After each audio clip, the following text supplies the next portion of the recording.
Hello and welcome back to the Monster Hunter Double Cross demo on Nintendo Switch, where today we are taking on a Barioth, because why not? I'm just going to go straight for aerial switch axe. It's what I know.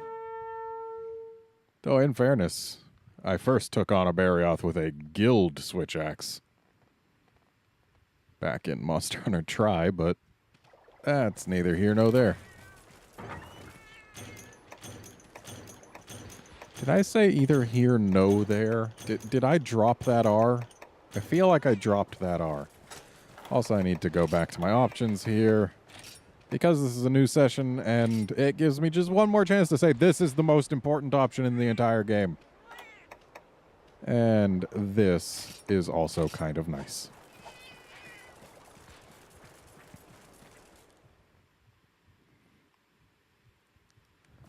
So, something interesting. Both this game and Monster Hunter Freedom Unite for iOS run at 1080p. But this one, they've actually done new texture work. So, like, if you go look at my Freedom Unite videos that are set in this map, it's really clear just how much effort they've put into making it look nicer. Like, I was looking at them side by side the other day, and it looks way nicer in this game.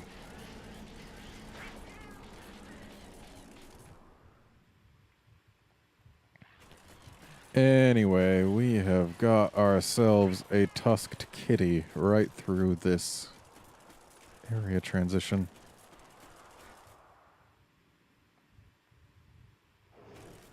Also, in some places, the textures aren't really that much better, but the spec mapping makes them pop more.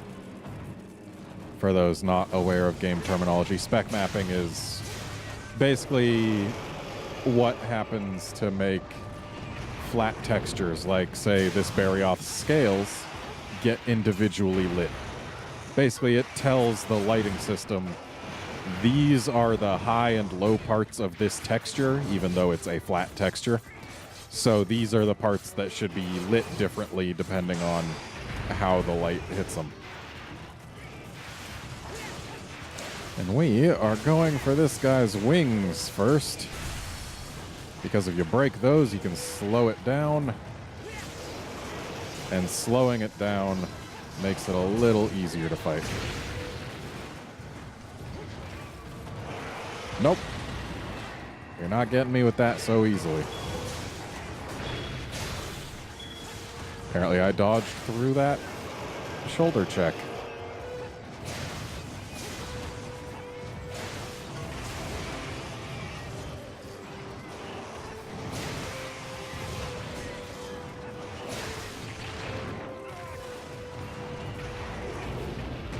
Ow.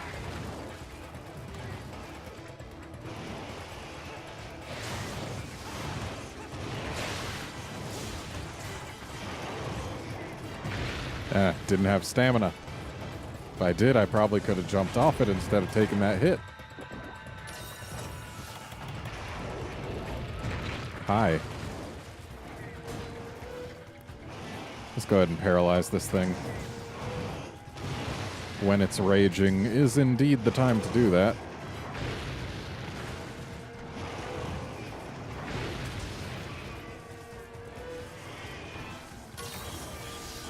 Oh. Nice timing there, Cat. I was going to trans-slash, but then looked up and saw that we didn't have quite enough energy. Yeah, that little slip and slide that happened right there after that jump, that's what you get for breaking a wing. And if you break both wings, it'll do that no matter which direction it decides to jump.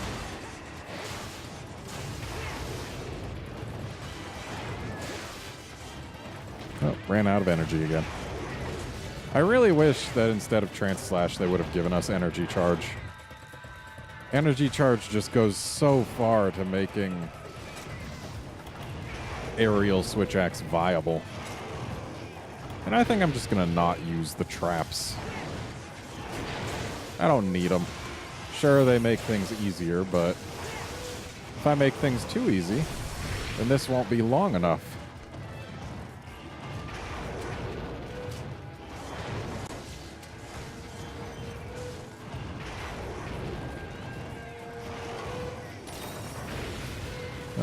Okay. Let's get back at this. Gotta get that wing.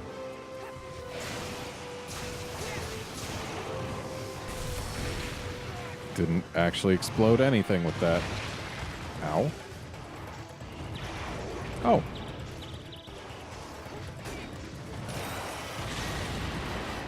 Okay, let's have these at the ready just in case it jumps in the air. Flashes for those who can't read it. Or who don't recognize the icon, because again, icon recognition is important. And looks like we are going to be trans-slashing the other wing when it's down here.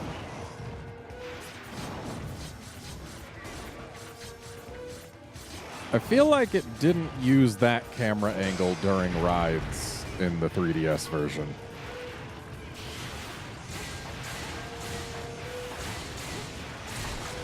Alright, both wings are done.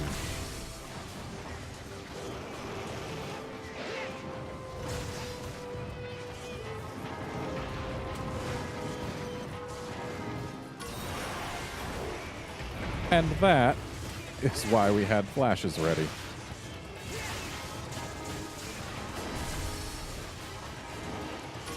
Gonna be working on this tail because I would like to see it cut. That was a tail flinch.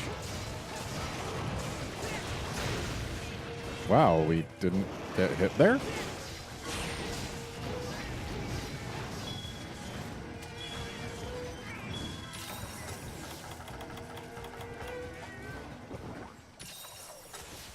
All right, let's give chase.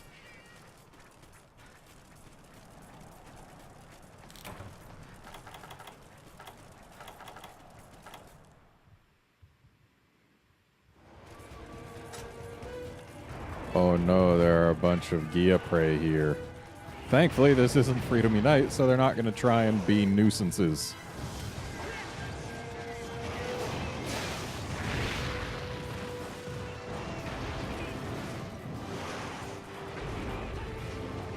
Yep. Didn't angle myself quite right there.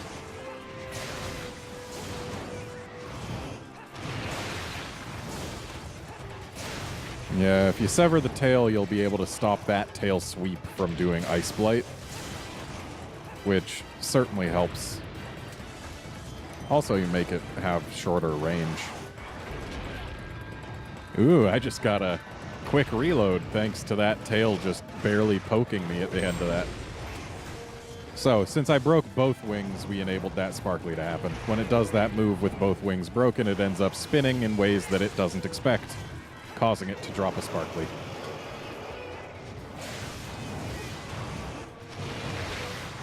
Jumped off the tail as it was in motion. And then got kinda unfortunate. Thanks, Cat. Could have used a cleanser, but Cat works just as well.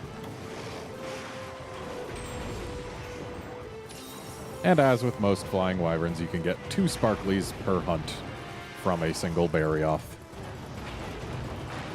Of course, that's if you gather them, which I'm not going to because they'll just be first aid meds here. And I don't need first aid meds in a demo, especially.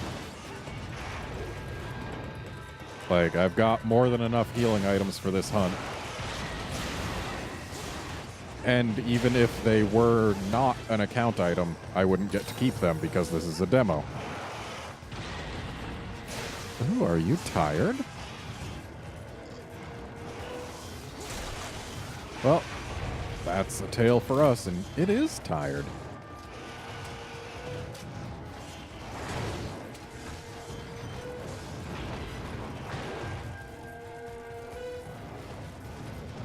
Do your I'm tired animation.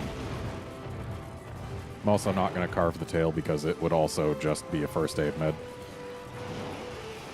Let's trans-slash everything. Okay, that didn't work out so well, and we lost our sharpness. That was like destined for failure. There's our whetstone.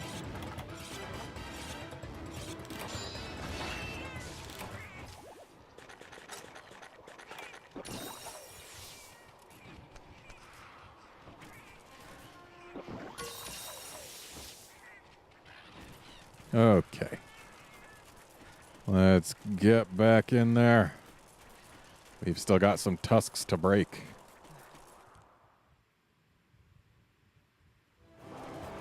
Oh, someone's eating a popo.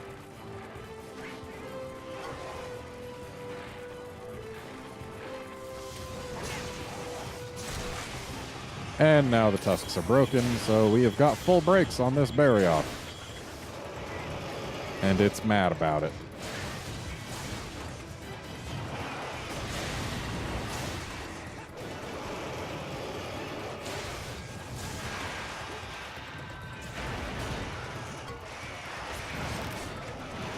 Probably shouldn't have pressed X there. But we should still end up being pretty okay. Yep, we're just fine.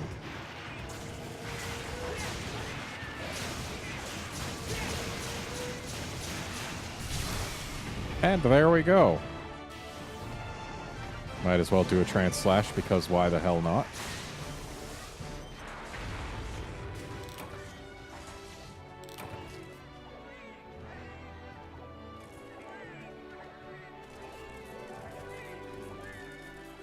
Decently fast. Probably could have done faster if I used traps and whatnot, but we did just fine.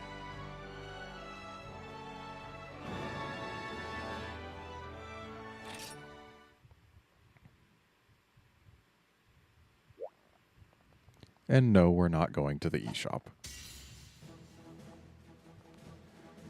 And you know what? This episode has not been very long at all, so I think what I'm going to do is just go exploring. I was planning to do this in its own episode, but we've got time. Maybe we'll do the other two maps in the next episode or something. I don't know. What I do know is I actually don't need any of this stuff. Really? They give you a health horn for this? That's kind of silly. Yeah, one of the things I like doing in Monster Hunter demos, get whatever weapon can zoom in, and then just look around.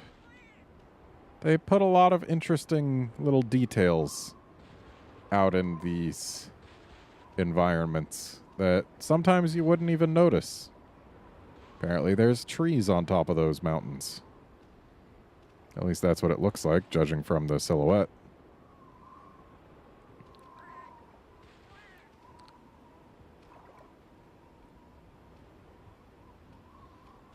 Yeah, I like taking a look at things, because sometimes they hide some neat stuff.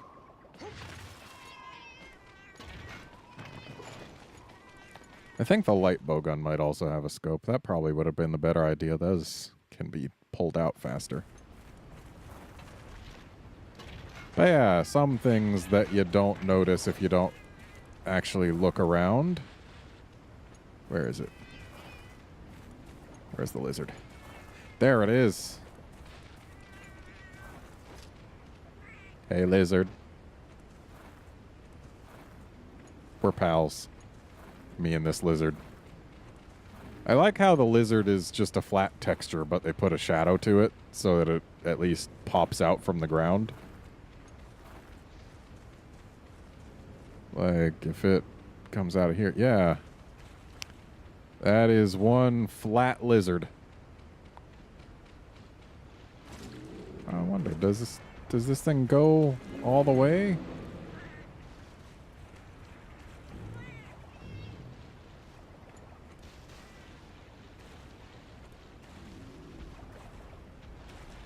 Laranoths look really nice in HD here.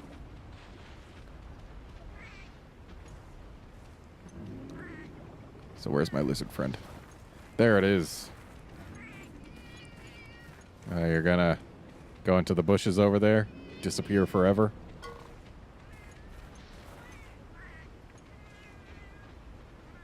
Goodbye, lizard. And then we can take a look at this beast in the water in HD. Honestly, I don't know what this thing is.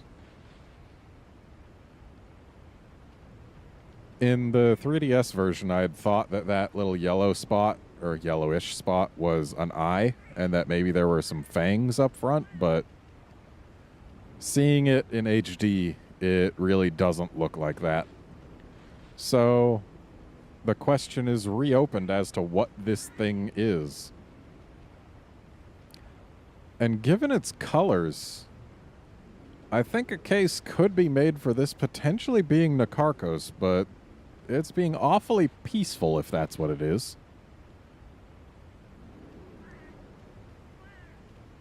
Yeah. It's just kind of swimming in circles. It's probably not Nakarkos. Who knows what it is? It's a mystery. That's what it is.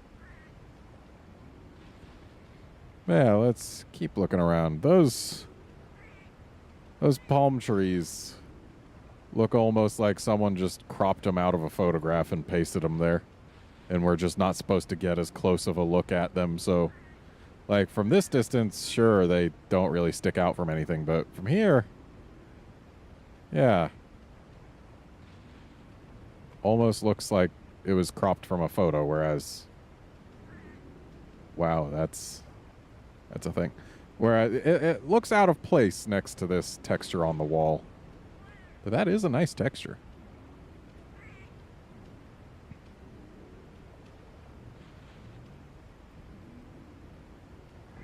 Yeah. Just looking around. Ooh. This tree is... It looks almost scaly, and looking at it here, I thought that was like some kind of statue of a snake, but no, it's just the root of a tree.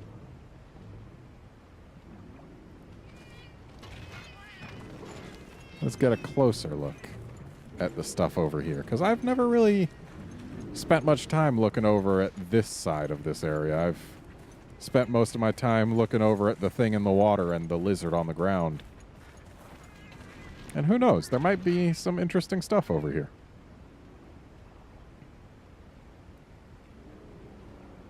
Not seeing anything here at ground level.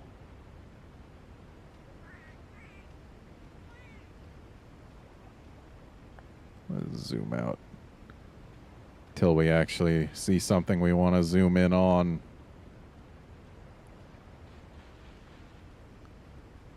Yeah, the environment artists who worked on this game definitely did a good job. This game and, of course, Generations/Cross.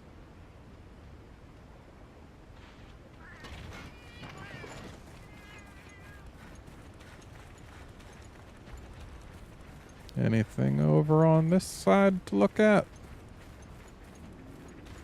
Maybe something in the water? Not that I can see. Oh, taking a drink, are we?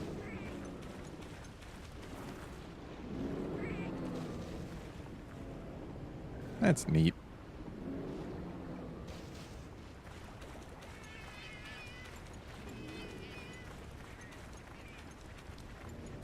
Well, let's go into this area, which, in my opinion, is the least visually interesting area in basically the entire game. And yet, there are still things that can be seen. Hang on a moment. When we are zoomed out like this, the, fisheye makes it so that the rocks directly ahead of us on the opposite bank there actually get smaller when I go into first-person mode. That's kind of silly. Yeah, Got some volcanoes. Got some more trees.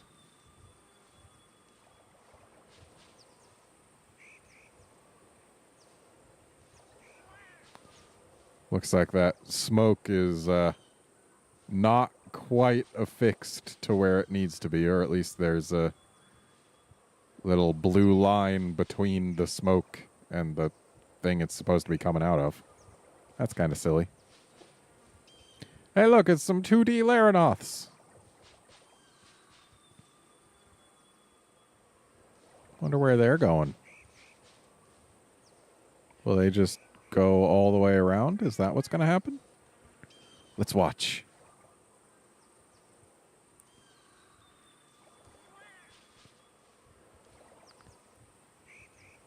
There's a bunch of them. There's at least 6.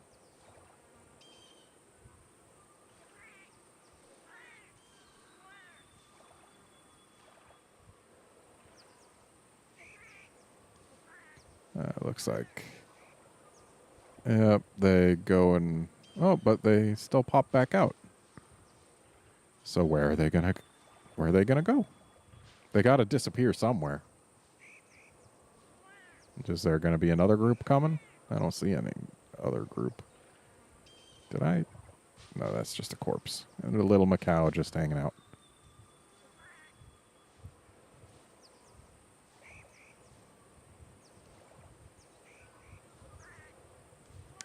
I see this small one is not on the proper layer, considering its feet were visible under these, but its face was hiding behind them, which means it's supposed to be in front, but its face was hidden behind. Just a little silly. These are going quite a long ways. Oh. Seems those macaw are probably going to try and be problems. I just want to keep watching these, see where it is they disappear. Sounds like our cats are dealing with the macaw. That's good. Keeps us from having to worry about them. Yeah, are the Laranoths going to go like all the way over? Where are they going to disappear? Also, they seem to have gotten farther away. And seems a macaw pushed us a little. Yeah. Just watching the migration of the Laranoths with the sounds of macaw getting fought in our ears. Looks like they disappear into this dense foliage.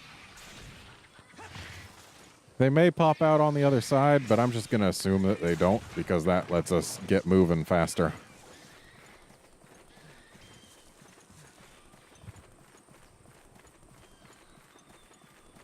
These are interesting trees.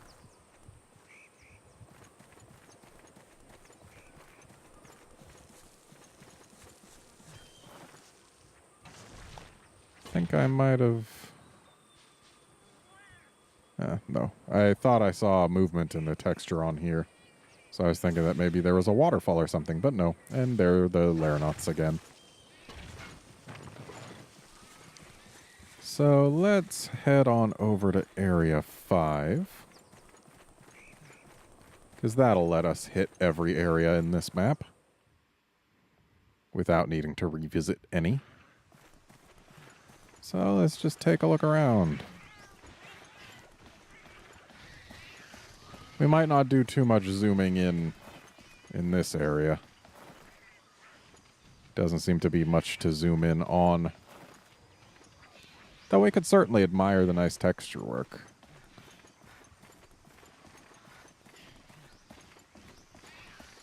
I wonder if there are any little creatures just hiding anywhere. Because there could be.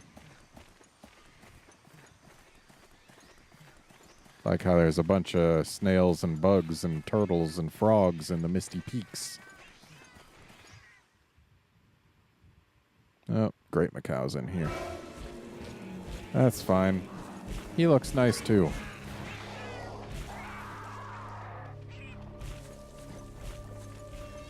But he's not what we're looking at here.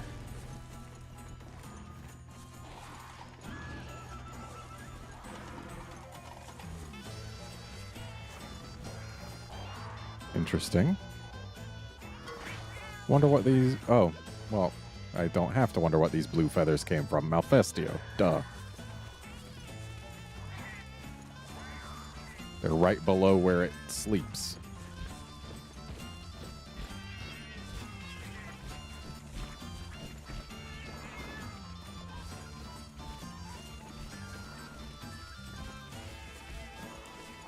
Yeah, just ignoring the Macau, looking at the environment. Wonder what's the deal with this trail of leaves just dropping down. Is there something up there that would be shaking them loose? This cloak is getting in the way.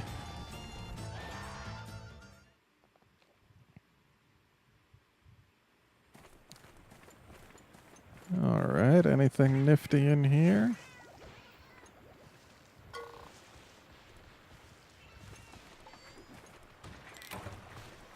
I really like how this area is right on the edge of the forest. Like over here, we can see blue sky, but over there, it's nothing but forest. It's neat. Let's take a look at this feline idol. Certainly got some paint on it.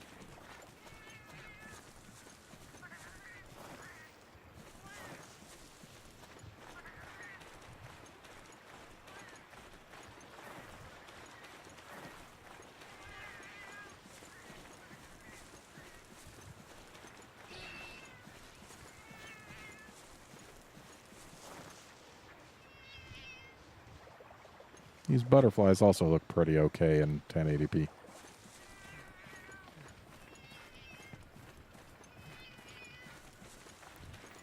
Okay, let's dig into this cave.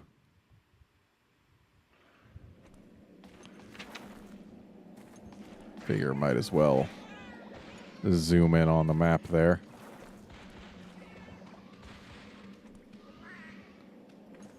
I see the fish are... Well, they have been... They've had their models retouched. I know that much. The spear tuna make that obvious, but there are none of those in here. And I'm not going to bother fishing any of them up. It is a very large ammonite.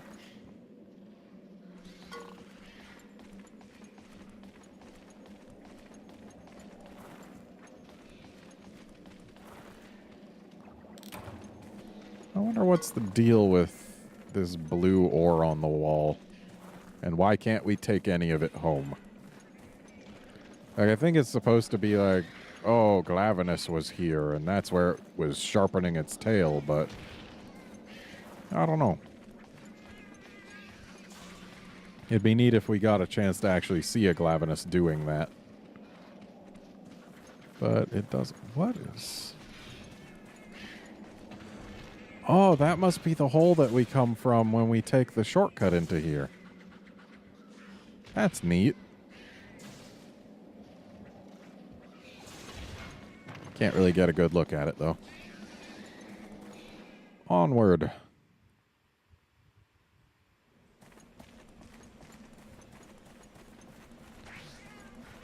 So, in here, we can grab an egg. See the shiny new egg texture.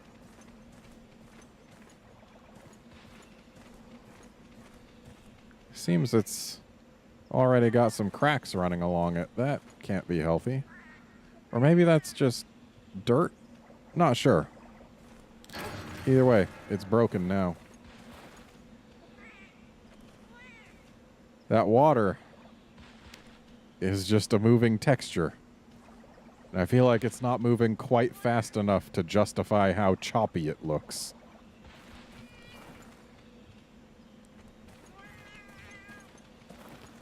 Like, if you took a screenshot of this, it would actually look pretty okay, but in motion, the texture is way choppier than the relaxed movement would suggest.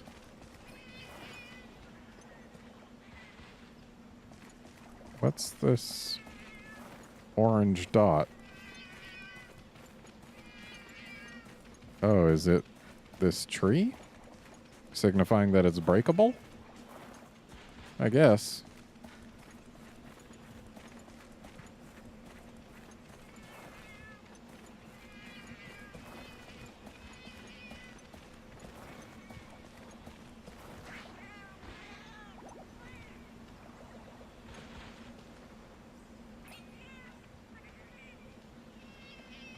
Certainly some nice looking stuff out there. But I suppose we'd better get a move on if we want to have enough time to look at the rest of this place as well, considering we are less than 10 minutes left. And there's still 4 more areas. I mean, sure, nothing's stopping me from taking a second expedition. But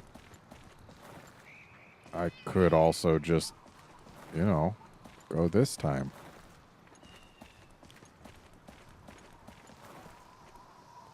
Some very large ferns down there.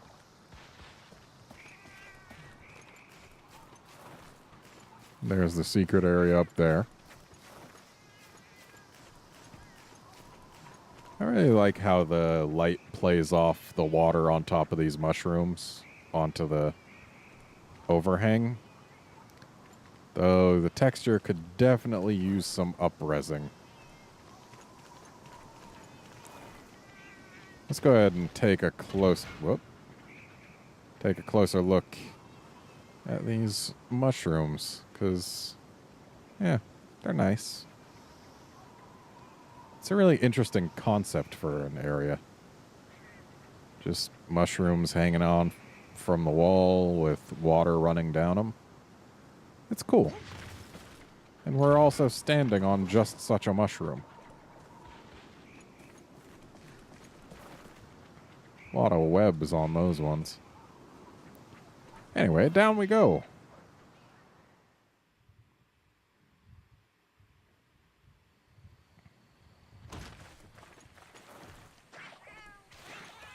Reflection's pretty okay, and it looks like... No, that's not my reflection, that's my shadow. Yep, we are not reflected in that water. Hey, Reno. Wow, your texture's a little muddy there. That's fine, because you suck anyway.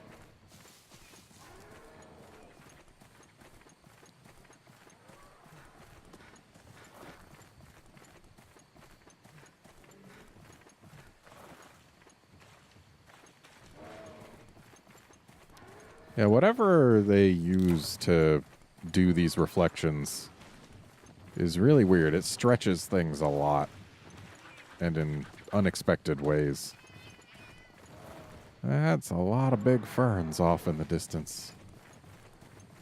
But we've only got 5 minutes left and 2 more areas to look at. Some more giant ferns, including some really big ones in the distance.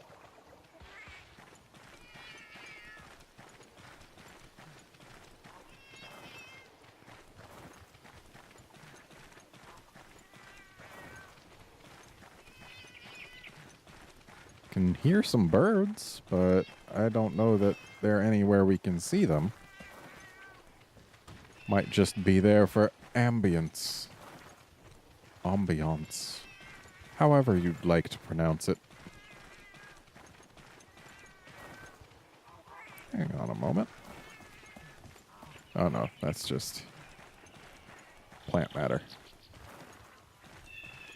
Thought it was like some kind of creature, but no. It's a plant. Okay. Take a look at this fossilized skull just hanging out. Whatever monster it came from, it was big. But then again, seeing very large skulls isn't exactly unusual in this series. including seeing skulls larger than usual representatives of their species. The ferns here almost look like tentacles reaching up, but then curling at the top. And we've, of course, got the pulsating fungi. Those textures. Nasty. Make them look almost like they're running with liquid.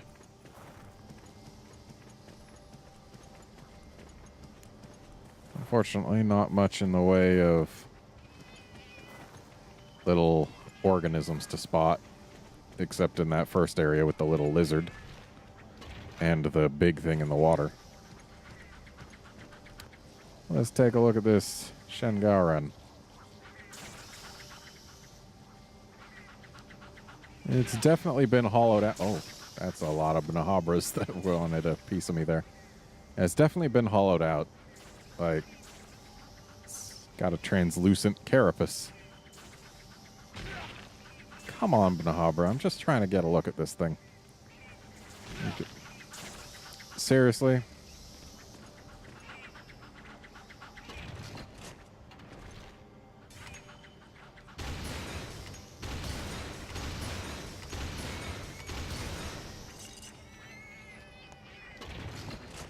There.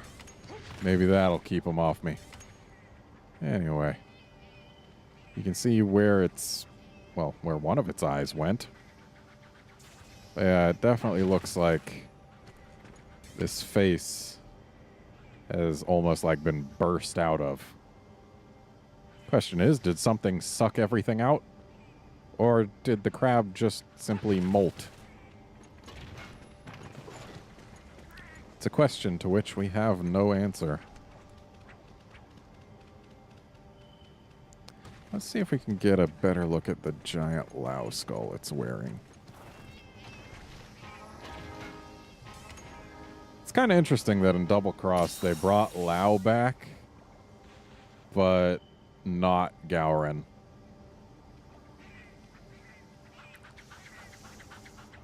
We only got half of this equation right here.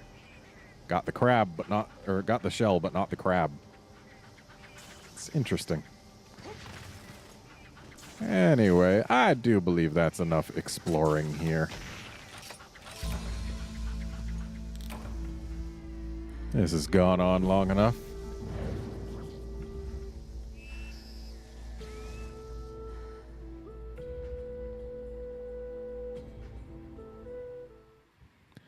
And that's it for this episode. Join us next time when we explore the other two environments. See you then, friends.